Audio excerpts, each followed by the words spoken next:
Presenting you the Co-Beans Marine Collagen Powder. It has taurine, hyaluronic acid, vitamin A, C, E, biotin, as well as antioxidants like grapeseed and green tea extract. For glass or 100 ml of water, stir until uniform and consume immediately.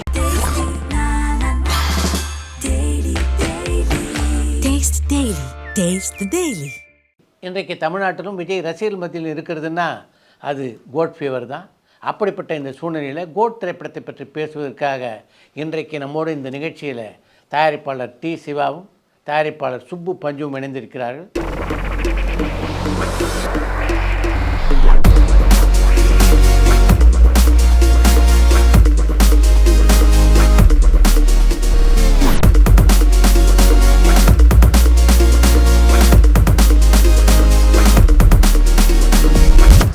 இவங்க ரெண்டு பேரை பொறுத்த வரைக்கும் இவங்க ரெண்டு பேருமே வெங்கட் பிரபுவுக்கு மிக நெருங்கிய நண்பர்கள்.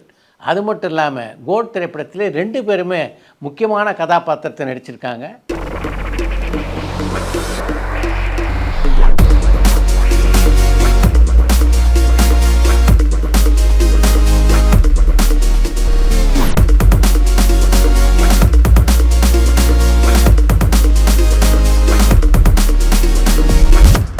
கோட் திரைப்படத்தை பற்றியும் கோட் திரைப்படத்தினுடைய படப்பிடிப்பின் போது நடந்த பல சுவையான சம்பவங்களை பற்றியும் இந்த நிகழ்ச்சியில் ரெண்டு பேருமே பகிர்ந்து கொண்டிருக்கிறார்கள். வாங்க நிகழ்ச்சிக்கு போவோம். வணக்கம். வணக்கம்.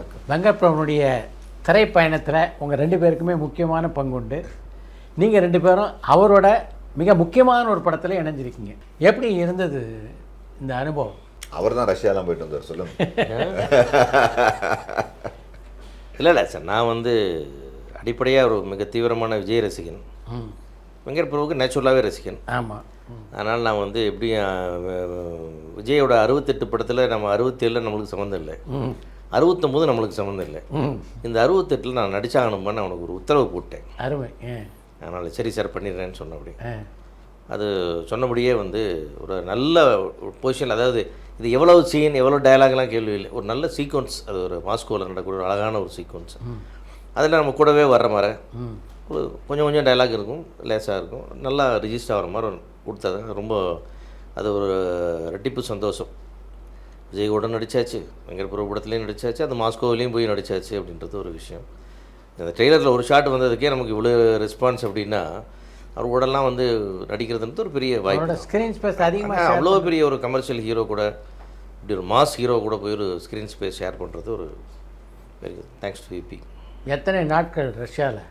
நான் ஒரு 5 நாள் இருந்தேன். அதில் 4 நாள் அவர் கூட நடித்தேன். அருமை. ஆமாம். 4 நாளுமே நிறைய அவர் கூட வர்ற மாதிரி போகிற மாதிரி ட்ராவல் பண்ணுற மாதிரி இந்த ட்ரெய்லர் ஷாட்டில் பார்க்குற மாதிரி நிறைய வாக்கிங் ஷாட்ஸ் வர்றது போகிறது, அப்புறம் அவரோட காரில் பேசிட்டு வர்றது. அது ஆக்சுவலாக ஒரு படத்தில் ஒரு இம்பார்ட்டன்ட் சீக்வன்ஸ். அது அந்த இடத்துல நம்ம இருக்கணும். அதாவது நான் விஜய்க்கு 2 விதமாக நான் ரசிக்கிறேன். ஒன்று, அவர் எல்லோரும் ரசிக்கிற மாதிரி ஒரு விஜய் நடிகனாக ரசிக்கிறது ஒரு பக்கம். ஒரு சினிமாக்காரனாக ஒரு தயாரிப்பாளராக விஜய் ரசிக்கிறன்னு ஒரு ஆங்கிள் இருக்குல்ல. அவருடைய சின்சியாரிட்டி, டைமிங், கான்சென்ட்ரேஷன், டெடிக்கேஷன், ஒரு படத்துக்கு எவ்வளோ உழைக்கிறது, உடம்பு எப்படி ஃபிட்டாக வச்சுக்கிறது, எவ்வளோ ரிஹர்சல் பண்ணிட்டு அந்த ஷாட்டுக்கு தயாராக வர்றது, அப்படி இது மாதிரி நிறைய விஷயங்கள் அவரை பற்றி நம்ம நிறைய கேள்விப்பட்டிருக்கோம். இது எல்லாமே நானே போய் விட்னஸாக இருந்து பார்த்தது இருக்குல்ல, நானே ஐ விட்னஸ் ஆனதை நான் அப்படி தான் பார்க்குறேன். அவர் இப்படிலாம் இருப்பார் சொல்லுவாங்க, நம்ம கேள்விப்பட்டிருக்கோம். நம்ம எங்கேயாவது பார்த்துருவோம், ஃபங்க்ஷனில் பார்ப்போம், அளவு சொல்லுவோம், போயிடுவோம். அதுக்கு மேலே நம்மளோட அவருக்கு ஒன்றும் பெரிய இது இல்லை. இங்கே போய் பார்க்கும்போது தான் அவர் எவ்வளோ கான்சன்ட்ரேட் பண்ணி நடிக்கிறாரு, எவ்வளோ பொறுமையாக இருக்கிறாரு, எவ்வளோ சிம்பிளாக இருக்கிறாரு. அந்த விஜய் வந்துட்டார், அந்த பரபரப்பெல்லாம் காட்டுறது, அந்த தோரணை, அதெல்லாம் எதுவுமே இல்லை. வழக்கம் போல் வெங்கட் பிரபு டீம் கலகலன்னு கலாய்ச்சிக்கிட்டு, வெங்கட் பிரபு டீம் ரொம்ப இயல்பாக அவனும் அண்ணனுக்கு நல்லா குஞ்சிக்கிட்டு எல்லாமே நல்லா வேலை வாங்கிக்கிட்டு எல்லாமே. ஒரு நாள் ஒரு செட் ஒர்க் நடக்குது, அவர் ஷாட்டுக்கு 8 மணிக்கெலாம் வந்துட்டார். ரெடியாக இருக்கு, 1 மணி ஆச்சு, ஒன்றுமே சொல்ல அமைதியாக தான் இருந்தார். வந்தார், போனார், நடந்தார், பேசிட்டு இருந்தார்.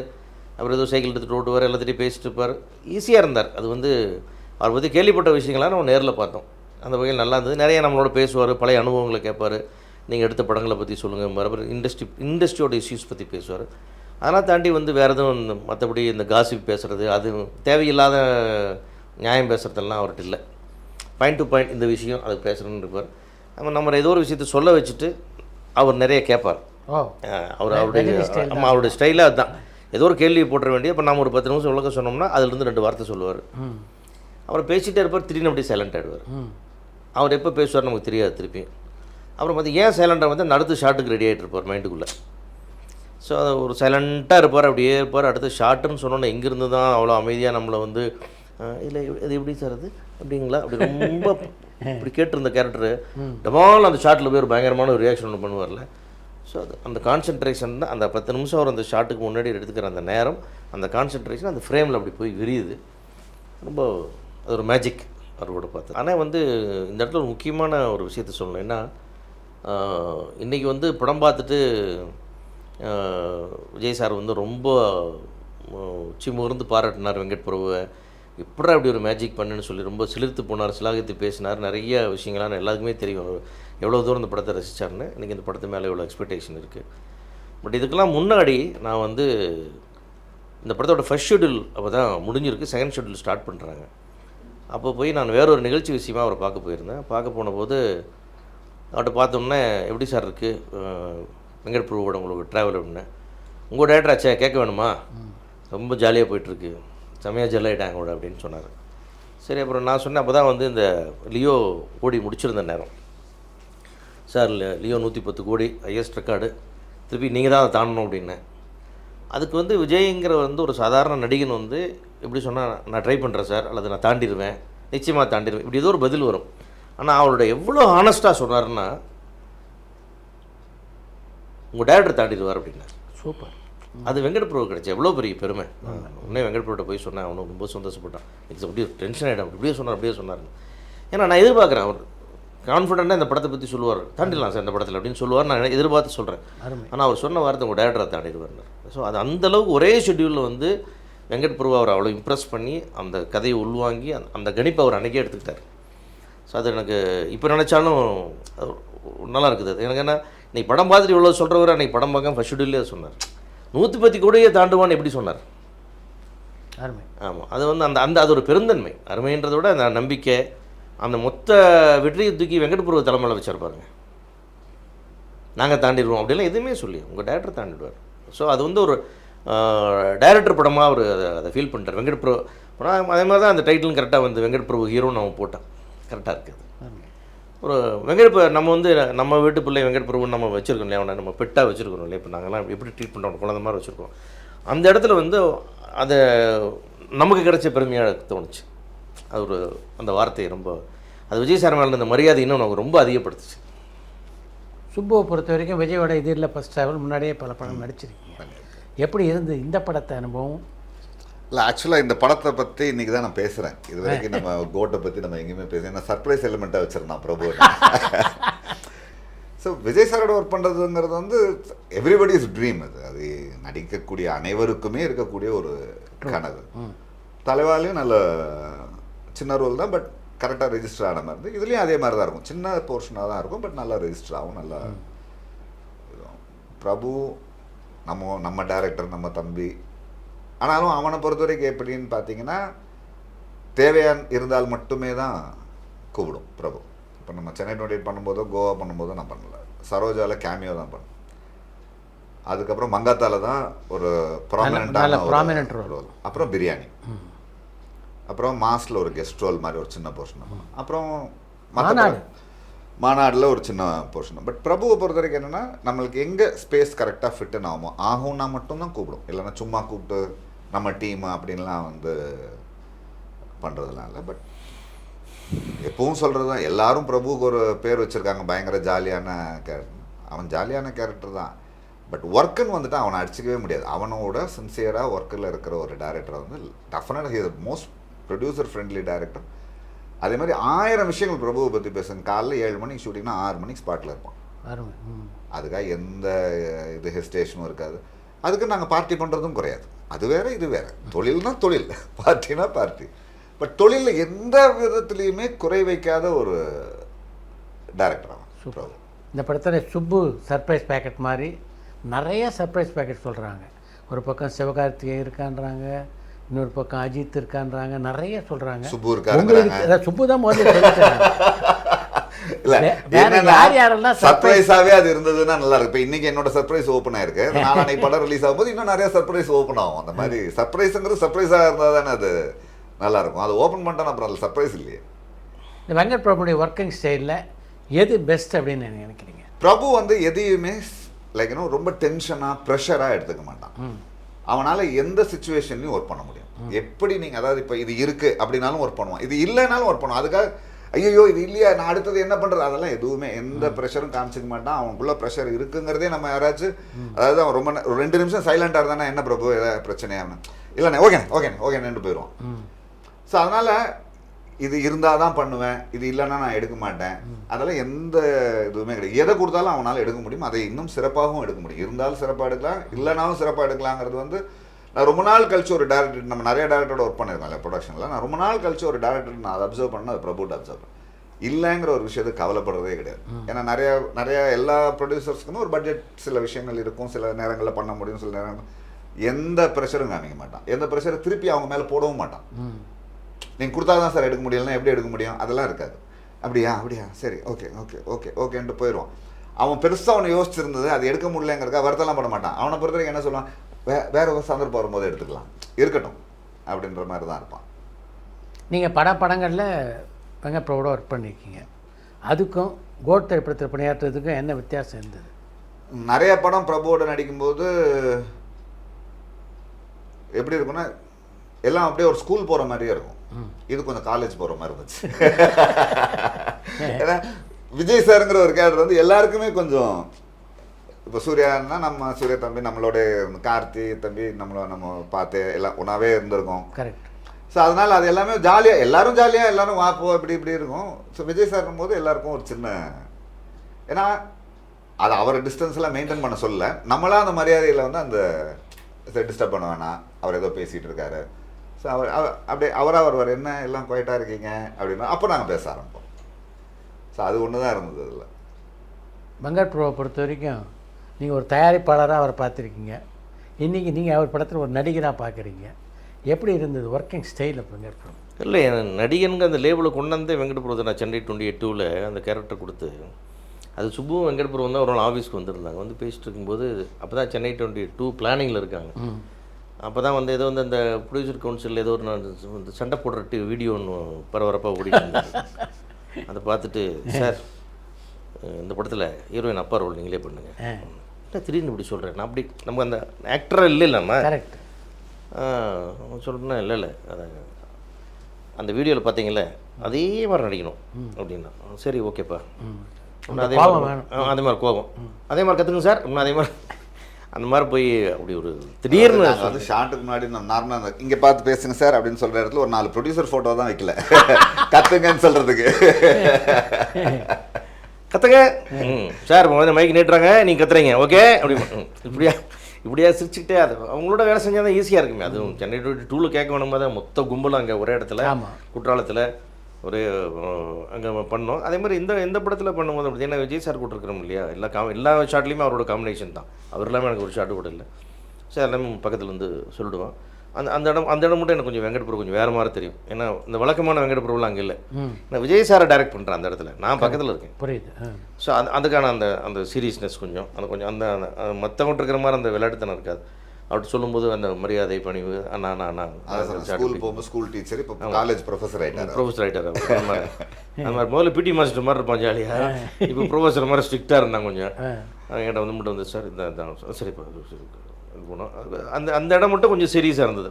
மற்றபடி ஷார்ட் முடிஞ்சுன்னு பார்த்தீங்கன்னா திருப்பி அவங்களுடைய வழக்கமான ரகலைகள் எல்லாமே இருந்தது. ஷூட்டிங் முன்னாடி ரகலை பின்னாடி ரகலை, ஷூட்டிங் முடிஞ்ச ரகலை. ஜென்ரலாக என்னென்ன சார் வெங்கட் பிரபுட்ட எல்லாருமே பார்க்குறது என்னென்னா, இந்த இன்பிட்வீன் ஷார்ட்ஸில் அவன் ஜாலியாகிறத பார்த்துட்டு அதுதான் அவன் அப்படியே இருக்கிறான்னு நினைக்கிறான். கரெக்ட். அவன் அந்த ஷார்ட்டை முடிச்சு தான் அப்படி இருக்கிறான்றது யாருமே அது தெரியறதில்லைங்க. அது படம் சொல்லும், படம் சொல்லும். அதே மாதிரி ஷெட்யூல் சொல்லும். நீங்கள் வந்து என்றைக்குமே இன்றைக்கி போட்ட சீன் அன்னைக்கு வந்து அந்த 6 o'clock கால் ஷீட்டுக்குள்ளே முடிக்காமல் நான் முடிச்சதே கிடையாது shooting. And number of days நீங்கள் பார்த்தீங்கன்னா அவ்வளோ காம்பேக்டாக இருக்கும். விஜயோட படமாக இருந்தாலும் விஜய் சாரோட படமாக இருந்தாலும் அவ்வளோ காம்பேக்டாக ஒரு நம்பர் ஆஃப் டேஸில் முடிச்சிருப்பார் பிரபு. விஜய் படங்களுக்கு பார்த்தீங்கன்னா இப்போ நீங்கள் நிறைய வந்து ரீசெண்டான படங்களை பார்த்தா பெரிய செலவாக இருக்கும், நம்பர் ஆஃப் டேஸ்க்கு அதிகமாக இருக்கும்.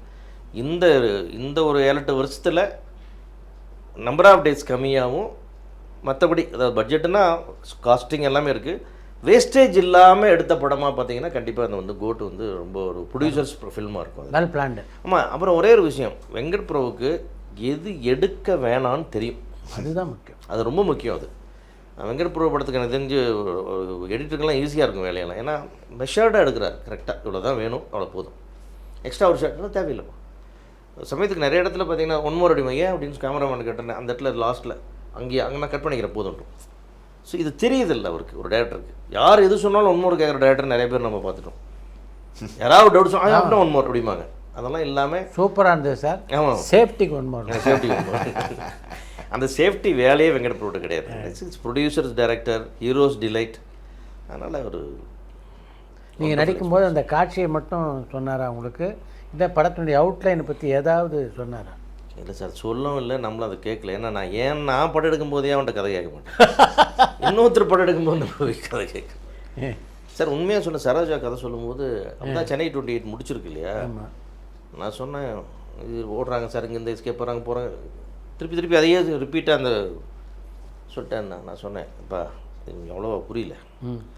நீ சென்னை 28ன்னு ஒரு படத்தை ஒரு 10 பசங்களை வச்சுக்கிட்டு இந்த பட்ஜெட்டில் ஒரு கிரிக்கெட்டை வச்சுக்கிட்டு இவ்வளோ வித்தை காட்ட முடியும்னா நீ எதை வேணால் செய்யலாம், நீ சொல்கிற கதை நல்லா தான் இருக்கும், எடுத்துருன்ட்டேன்.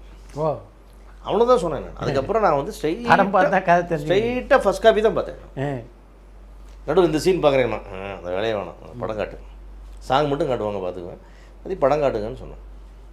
இவங்கெல்லாம் கூட நடுவு வந்து எடிட்டிங்கில் வந்து பார்த்துட்டு இருப்பாங்க, நான் பார்க்கவே மாட்டேன், நான் படம் தான் பார்த்தேன். அந்த மாதிரி நம்பிக்கை தான்.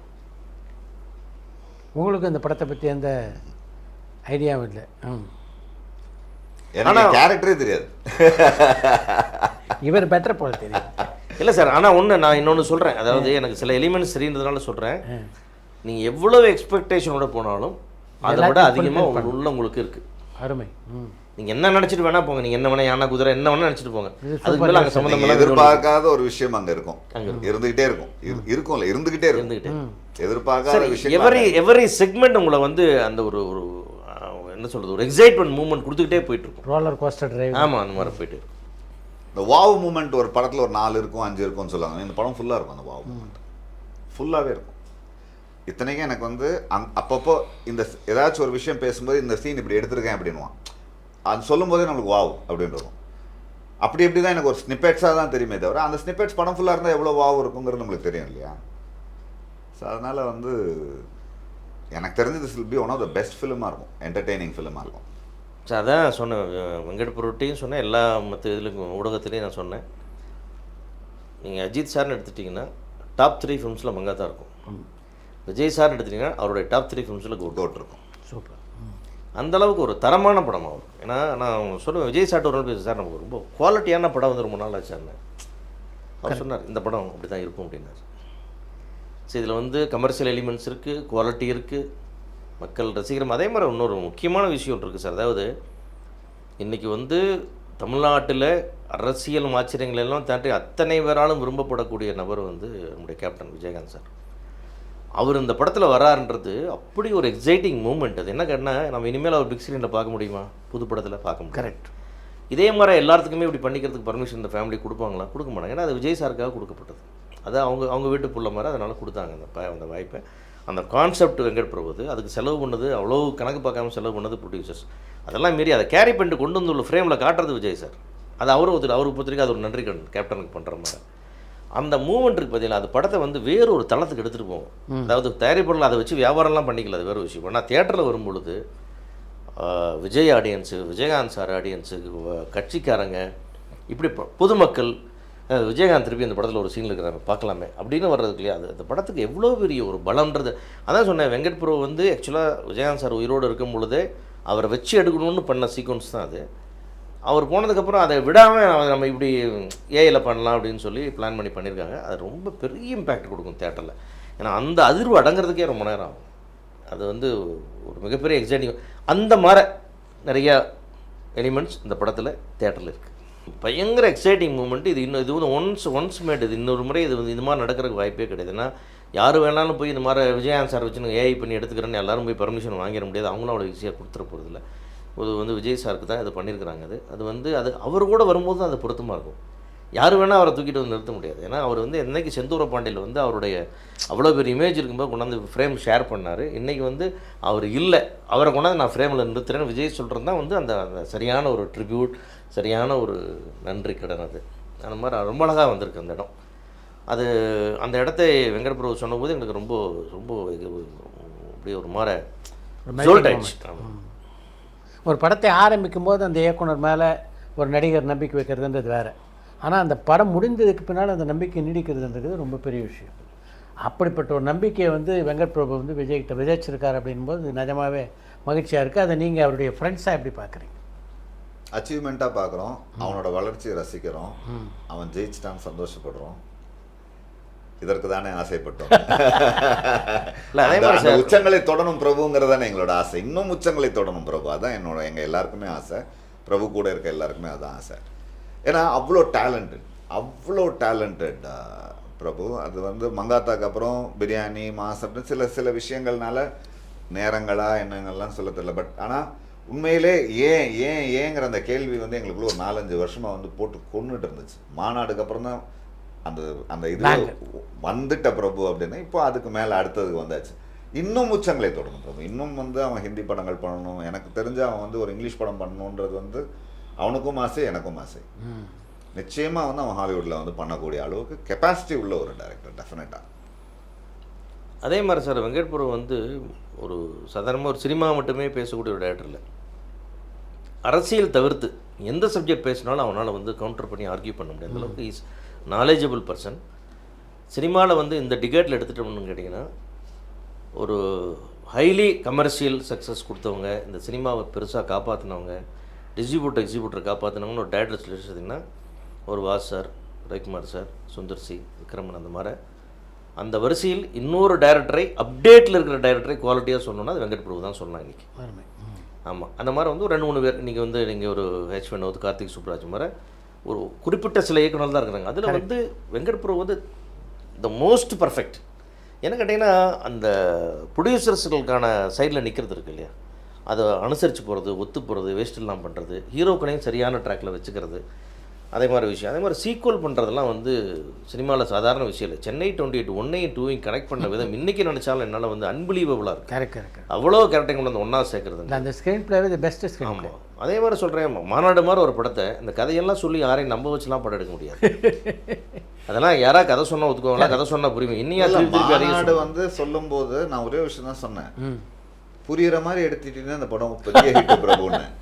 அப்படியே இந்த படம் வந்து இப்போ எனக்கு புரிஞ்ச மாதிரி இப்போ நீ எனக்கு கன்வின்சிங்காக சொன்ன அளவுக்கு இது புரிஞ்சிருச்சுன்னா ஆடியன்ஸ்க்கு இந்த படம் பெரிய ஹிட். அதுதான் நடந்தது. அது அவன் அவ்வளோ கன்வின்சிங்காக புரியுற மாதிரி சொன்னானே, அவ்வளோ, அதாவது புரியலங்கிற வார்த்தைக்கு இடமே இல்லாத அளவுக்கு பண்ணிட்டானே அதில். அதுதான் அவனோட மிகப்பெரிய பலம். அந்த way he conveyed it was amazing. யாருக்குமே ஒரு பிட் ஆஃப் டவுட் கூட வரல. நிறைய படங்கள் 2 வாட்டி பார்த்து புரியலன்னு சொல்கிற படம்லாம் சாதாரண படங்களே இருக்குது. 4-5 பார்த்து புரியலன்னு சொன்ன படம். இது வந்து புரியறது கஷ்டமான படம். அப்படி எந்த ஃபீலிங்குமே இல்லாமல் அந்த படம் பார்க்கும்போது நீங்கள் பார்த்தீங்கன்னா எல்லாருக்கும் எல்லா ஏஜ் குரூப்புக்கும் எல்லா கிளாஸ் ஆஃப் ஆடியன்ஸுக்கும் யாருக்குமே அதில் கன்ஃபியூஷனே வரலையே. அவ்வளோ கிளாரிட்டியோட சொன்னாங்க. வெங்கட் பிரபுடைய பேசிக், அதாவது இம்பார்ட்டண்ட்டான ப்ளஸ் பாயிண்ட் அப்படின்னு எதை குறிப்பிட்டு சொல்லலாம்? 2 பேரும் சிரித்த முகம், கோபம் வராத குணம். கோபம் வரும், அது எங்கள்கிட்ட வரும். அது எங்கள்கிட்ட எப்போ வரும்னா வந்து அது உரிமையோடு வர கோவங்கள். நம்ம ஆர்கியூ பண்ணோம். சில சமயம் அவன் தப்பாக ஒரு விஷயம் சொன்னாலும் நம்ம ஸ்ட்ரெயிட்டாக பிளண்ட்டாக தப்புன்னு சொல்லுவேன். நான் யோசிச்சு பட்டர் கோட்லாம் பண்ண மாட்டேன். நான் அதை அப்போ கோவம் வரும் பிரபுக்கு. அன்றைக்கி நைட் சண்டை போட்டுருவோம் 2 பேரும். மறுநாள் காலைல ஃபோன் பண்ணி என்னென்ன ரொம்ப சொல்லிட்டேன்னா அதாச்சு. நான் சொன்னேன், பிரபு நானும் உனக்கு பட்டர் கோட் பண்ணேன்னா அப்புறம் எதுக்கு ஃப்ரெண்ட்? நான் உனக்கு யாரோ ஒருத்தர் சொல்லணும் இல்லை, அது நான் நினச்சிக்கோ. நான் ஒரு படம் பார்த்துட்டு சுத்தமாக பிடிக்கலன்னு சொல்லி சண்டை. நானும் பிரபு, நான் படம் பேர் சொல்லல, என்ன பண்ணியிருக்கேன் நீ சண்டை போடுறோம். கோவம் வருது பிரபுவுக்கு. படம் ஹிட்டு, எப்படி நீங்கள் இப்படிலாம் சொல்லுவீங்க? அது எப்படி நல்லா இல்லைன்னு சொல்லுவீங்க? ஃபுல்லாக ஒரு கேங் சேர்ந்துருச்சு. பிரபு, வைபவ் எல்லாம் ஒன்று சேர்ந்துட்டாங்க. நான் மட்டும் சொல்கிறேன் இல்லை பிரபு, படம் ஓடிடுச்சு. நான் இல்லைன்னு சொல்ல, சூப்பர் ஹிட்டை வச்சுக்கோ. இன்னும் சில விஷயங்கள் நீ பண்ணியிருக்கலாம், பெட்டராக பண்ணியிருக்கலாம். அதில் அன்றைக்கெல்லாம் அந்த டாபிக் வந்து முடியல. இன்றைக்கி வரைக்கும் ஆக்சுவலாக அது முடியல. இப்போவும் நம்ம எதாவது சொன்னால் அந்த படமே நீங்கள் பிடிக்கலன்னு தானே சொன்னீங்க அப்படின்னா, அதான் பிடிக்கலன்னு சொல்லடா, நீ இன்னும் கொஞ்சம் அந்த சில விஷயங்கள் நீ இன்னும் கொஞ்சம் பெட்டராக பண்ணியிருக்கலாம். ஸோ அது வந்து என்னென்னா அதுக்கப்புறம் அது எங்கே வரும்னா, அவன் வேறு ஏதாச்சும் ஒரு விஷயம் பண்ணும்போது இந்த ஆள் என்ன சொல்லுவான் அப்படின்ட்டு யோசிச்சுட்டு அப்புறம் அதுக்கு ஏற்ற மாதிரி ஒன்று பண்ணுவான். ஸோ அங்கே இடத்துல அது யூஸ் ஆகும். நான் தான் சொல்ல, சரி நான் வந்து உன்னை டீக்ரேட் பண்ணுறதோ உன்னை மட்டம் தட்டுறதோ கிடையாது. வெல்விஷராக தான் சொல்கிறேன். இது எல்லாமே உரிமையோட தான் சொல்கிறேன். நீ நல்லா இருக்கணும்னு தான் சொல்கிறேன். நீ எப்போவுமே நீ நல்லா இருக்கணுங்கிறது எங்களோட ஆசைங்கிறதுனால தான் சொல்கிறோம் அப்படின்னு சொல்லுவேன். அப்புறம் சமயத்தில் அது சரியாக போயிடும். அது சும்மா அது ஒரு கணவன் மனைவி மாதிரி அப்பப்போ அடிச்சுப்போம், சண்டை போட்டுப்போம். அதெல்லாம் எனக்கு பிரபுட்ட ரொம்ப பிடிக்கும். உரிமையோடு சண்டை போடுவான். உரிமையோடு அதை வந்து தப்புன்னா தப்புன்னுவான், இல்லைன்னா நான் தப்புன்னா நான் தப்புன்னு சொல்லிடுவேன். ஸோ அதெல்லாம் அவனோட மிகப்பெரிய ப்ளஸ். அதெல்லாம் அது சண்டை போட்டோம் இன்னும் அவன் மூஞ்சிலே மொழிக்கூடாது, அவன் நம்மளை பற்றி இப்படி தப்பாக பேசிட்டான் அப்படிலாம் எதுவுமே கிடையாது. பிரபுட்ட யோசிப்பான், ஏதாவது சொன்னால் இது எதற்காக சொல்லப்பட்டது, ஏன் சொன்னாங்க, இல்லைன்னா அவர் சொல்ல வேண்டிய அவசியம் இல்லையே. இதெல்லாம் அவன்கிட்ட இருக்க மிகப்பெரிய ப்ளஸ். அதெல்லாம் அது வந்து அவன் என்கிட்ட இல்லை, அது எல்லா விஷயத்துலையுமே அவனுக்கு அது வந்து பெரிய ப்ளஸ்ஸாக தான் அமையுது. அது பிரபு வந்து நீங்கள் கோவப்படுறதுன்னு அவர் பர்சனலாக கோவப்படுறது விட்டுருங்க. ஷூட்டிங் ஸ்பாட்டில் அதிகபட்ச கோவம், அதிகபட்ச பிரபுவோட கோவம், என்னடா இப்படி பண்ணிட்டீங்க, இவ்வளோ தான் கோவம். அசிஸ்டன்டேட்டர் பார்த்து என்னடா இப்படி பண்ணிட்டீங்க, அதுதான் அதிகபட்ச கோவம். அதிகபட்சமாக அவன் யூஸ் பண்ணுற கேட்ட வார்த்தை ராஸ்கல். ராஸ்கல், அவ்வளோதான். ராஸ்கல் அவ்வளோதான். அது சரி பின்ன இல்லையா அது ரைட். What next? சரி, அவனுடைய பெரிய ப்ளஸ் பாயிண்ட் ஆஸ் அ டேரக்டருக்குன்னா எந்த ப்ராப்ளம் வந்தாலும் அவனுடைய அடுத்த கேள்வி வாட் நெக்ஸ்ட் போய்டும். அடுத்த வாட் நெக்ஸ்ட்டுக்கு உடனே போயிடும். சார் நீங்கள் வந்து அதுக்கு ஒரு 5 நிமிஷம் கூட ஆகாது சார், நீங்கள் இத்தனை லட்சம் 2 மணிக்கு வரணும், அதனால் வர முடியல, இப்போ சீக்வன்ஸை மாற்றணும், என்ன சொல்லணும் அப்படியா, சரி திரும்பிங்க வா, அடுத்த செகண்டில் அந்த பிரெயின் வேலை செய்யும். அந்த மாதிரி இல்லை அப்படின்னா கேன்சல் பண்ணிங்க, வெயிட் பண்ணுவோம், இப்படியெல்லாம் அதெல்லாம் வாயில் வரவே வராது. அது வந்து டெக்னிக்கலாக நடக்கட்டும், ஆர்டிஸ்டாக நடக்கட்டும், இல்லை கிளைமேட்டாக நடக்கட்டும், எது நடந்தாலும் அது ஒரு ஆல்ரெடி அவன் மைண்டில் இருந்துகிட்டே இருக்கும். அதான் ஒரு பெரிய ப்ளஸ். நீங்கள் பல டேரக்டரோட ஒர்க் பண்ணியிருக்கீங்க, மற்றவங்களுக்கும் வெங்கட் பிரபுக்கும் பளிச்சுன்னு தெரிகிற வித்தியாசம் என்ன? ஃப்ளெக்சிபிலிட்டி. ஃப்ளெக்சிபிலிட்டி நான் சொல்கிறது இன்னும் கூட ரொம்ப கமர்ஷியலாக பண்ணுற, ரொம்ப எக்கனாமிக்காக பண்ணுற டேரக்டர்ஸ் கூட ஒரு சின்ன டென்ஷன் இருக்கும், அட்மாஸ்பியர் கொஞ்சம் பரபரப்பாக இருக்கும், ஒரு ஒரு பயந்தே வேலை செஞ்சுற மாதிரி இருக்கும், பரபரப்பே இருக்கும். நம்மளுடைய பெரிய டேரக்டர்ஸ் நம்ம நீங்கள் வாசாருக்கு பண்ணுறது கூட அந்த இடமே டெரராக இருக்கும் முடியாது. இதில் அப்படி இருக்கவே இருக்காது. எல்லாமே ஜாலியாக இருக்கும், எல்லாருமே சிரிச்சிட்டு இருப்பாங்க, ஆர்டிஸ்ட் நல்ல மூடில் இருப்பாங்க வேலை செய்கிறதுக்கு, டோட்டல் ஏரியா ப்ளசண்ட்டாக இருக்கும். அங்கே என்ன ப்ராப்ளம் இருக்குது இல்லைன்றது அது வேறு விஷயம். ப்ரொடக்ஷனுக்கு வேறு ஸ்ட்ரெயின் இருக்கும், இந்த டேரக்டருக்கு 1000 டென்ஷன் இருக்கும், இதெல்லாம் எதுவுமே உங்களுக்கு அட்வான்ஸில் தெரியாது. அவர் அப்படி இருக்கிறனால அசிஸ்டன்ஸ் கொஞ்சம் ஃப்ரீயாக இருப்பாங்க. இன்னும் கடுகடுன்னு எவனும் கத்த மாட்டான், எவனும் சுத்த மாட்டான். ஆர்டிஸ்ட்டை போய் சும்மா எல்லாருமே சும்மா வலுவலு கத்திகிட்டே இருக்க மாட்டாங்க அட்மாஸ்பியரில். ஏன்னா இவன் மாதிரியே எல்லாருமே அங்கே இருப்பாங்க. அதுதான் வந்து மற்ற டேரக்டர்ஸ்க்கும் வெங்கட் பிரபுக்குமான வித்தியாசம். கோட் திரைப்படத்தை பொறுத்த வரைக்கும் ஒரு பக்கம் பிரசாந்த், இன்னொரு பக்கம் பிரபுதேவா, 2 பேரும் முக்கியமான கதாபாத்திரங்கள் நடிச்சிருக்காங்க. அவங்களோட எங்களுடைய காம்பினேஷன் எதாவது இருந்ததா? இல்லை எனக்கு நான் கூட ஷூட்டில் நான் என்ன சொன்னேன், மாஸ்கோ போனேன், அந்த சீக்வன்ஸில் அவர் கூட நான் மட்டும்தான் இருக்கேன். நீங்கள் மட்டும்தான். அதை முடிச்சுட்டு அவருக்கு அதுக்கு ஒரு பிளாக் அப்படி கன்னியாகி போயிடும். அதுக்கப்புறம் நான் இருக்க மாட்டேன். உங்களுக்கு? நான் இருக்கேன், பிரபுதேவா சார், பிரசாந்த் சார். அவங்க எப்படி ஸ்க்ரீன் ஸ்பேஸ் அவரோட ஷேர் பண்ணல? இல்லை, பிரசாந்த் சார் பிரபு சார் அவங்க 2 பேருமே செம கலாட்டா. அது செம்ம இன்ஸ்டன்ட் ஒன்று. எங்களோட நடிக்கிற ஒரு கேரக்டர் ஒருத்தர் அன்றைக்கி எடுத்துக்கிட்டாங்க. ஒரு படம் போயிட்டுருக்கு, Prashanth sir, Prabhudeva sir, Vijay sir எல்லாம் ஸ்க்ரீன் ஷூட் போயிட்டுருக்கு. நானும் அஜய் மாஸ்டர்லாம் சும்மா நின்று அப்படியே பேசிகிட்டு இருக்கோம், என்ன பண்ணுறாங்கன்னு பார்த்துட்டே இருக்கோம். விஜய் சார் என்ன பண்ணுறாங்க, பிரபுதேவா இல்லை எங்கள் கூட நடித்த ஒரு கேரக்டர் வந்து என்ன சார் காலையிலேருந்து நம்ம வந்து நினைக்கிறோம், நம்மளை வச்சு எடுக்கல அப்படியே, அது ஒரு நிமிஷம் அப்படியே கூப்பிட்டு வந்தேன். அது பாரு யார் தெரியுதாங்க, விஜய் சார், அது பிரபுதேவா சார், இது பிரசாந்த் சார். அவங்க 3 பேர் சீனே இன்னும் முடியல. அது முடிச்சதுக்கப்புறம் தான்டா நம்ம பக்கம் திரும்பும். அதுவும் திரும்ப தான் தெரியாது. அதுக்கெல்லாம் மேலே ஒன்றை வச்சு எடுக்கணும்னா நீ வேறு ஃப்ளோரில் போய் வேறு படத்தில் தான் நடிக்கணும்.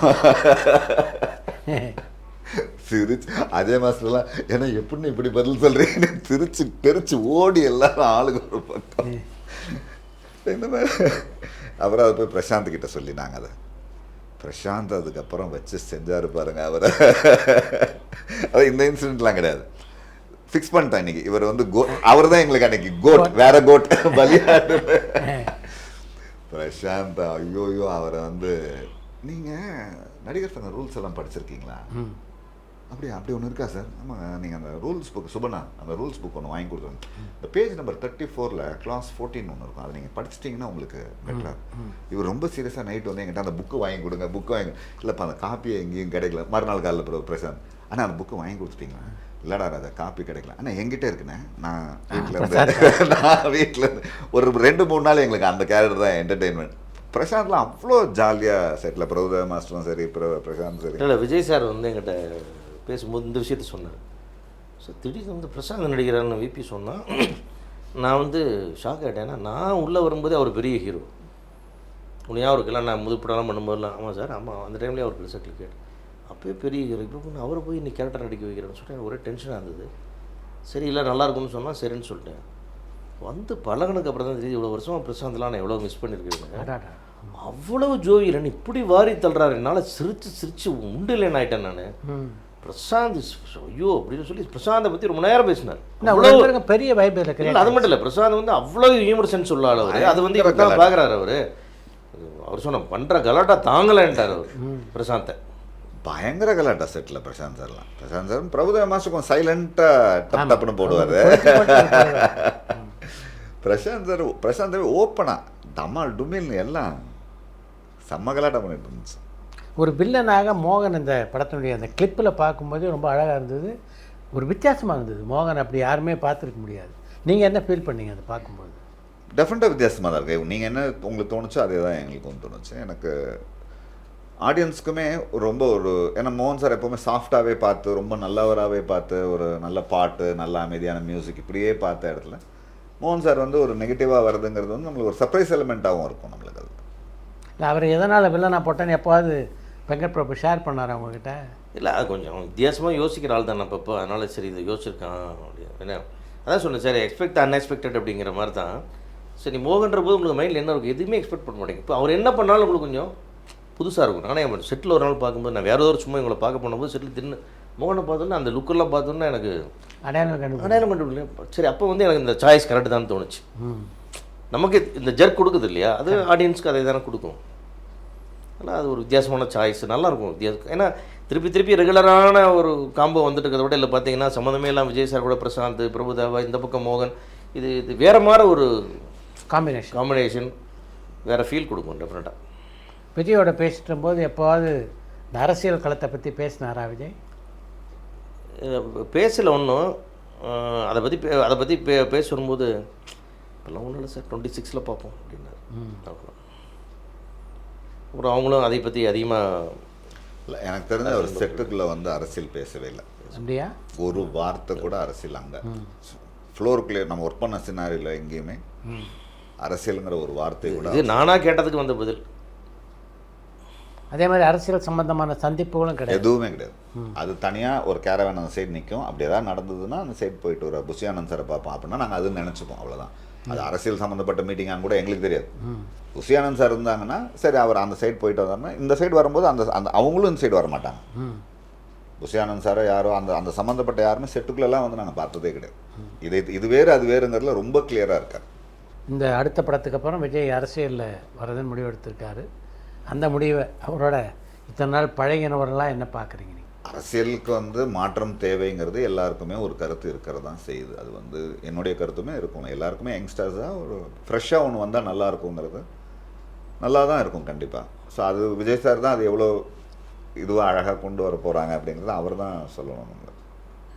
பட் சினிமா பொறுத்த வரைக்கும் ஒரு பெரிய லாஸ். ஏன்னா வருஷத்துக்கு ஒரு 600 கோடி வசூல் பண்ணக்கூடிய ஒரு பெரிய டர்ன் ஓவர் பண்ணக்கூடிய ஒரு ஹீரோ மிஸ் பண்ணோம்னா நமக்கு எல்லா செக்டாருக்கும் அது பெரிய லாஸ். திரையரங்கு உரிமையாளர்கள் அது மட்டும் இல்லை, எல்லாமே அது ஒரு சில காலத்துக்கு வெற்றிடமாக இருக்கும். அந்த இடத்த யார் வந்து ரீப்ளேஸ் பண்ண போகிறான்றது அடுத்து வச்சுப்பட அதே அந்த வெற்றிடம்ன்றது அந்த அவருடைய ரெவென்யூ ரேஞ்சை வந்து டச் பண்ணும் யாராவது வந்து.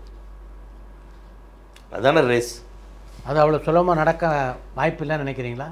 அப்படிலாம் இல்லை சார். சினிமா வந்து அதாங்க, சினிமாவுக்கு வந்து யாருமே தேவையில்லை, எல்லாருக்கும் சினிமா தான் தேவை.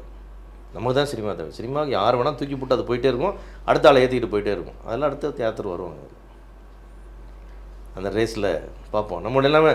ஏன்னா இப்போ இருக்கிற ரேஸில் இருக்கிற எல்லாருமே ஒருத்தருக்கு ஒருத்தர் சிலைக்காத ஆளுகளாக தான் இருக்கிறாங்க. கடும் போட்டி நடந்துட்டுருக்கு. ஏன்னா பர்ஃபார்மிங்காக கேரக்டர் சூஸ் பண்ணுறதாகட்டும் இருக்கிற அத்தனை நீங்கள் ஷோக்கால் அவ்வளோ ஹீரோக்களுமே பார்த்தீங்கன்னா ஒரு படத்துலையும் ஒருத்தர் வேறு டைமென்ஷனில் வெளியே வராங்க. அதனால் அது மக்கள் யாருக்கு அந்த இடத்த கொடுக்க போகிறாங்கன்னு பார்க்கணும். வெங்கட் பிரபுடைய இயக்கத்தில் நீங்கள் உருவாக்கியிருக்க படம் பார்ட்டி எப்போ வந்துடும் நம்புகிறேன். டிசம்பருக்குள்ளே கொண்டு வந்து அந்த எனக்கு சில இன்னொரு நாட்டில் எடுத்ததுக்கான அந்த ரிபேட் கன்ஃபியூஷனில் இருந்ததெல்லாம் கிளியர் ஆகிடுச்சு இப்போ. ஸோ அந்த ப்ராசஸ் ஸ்டார்ட் ஆகிடுச்சு.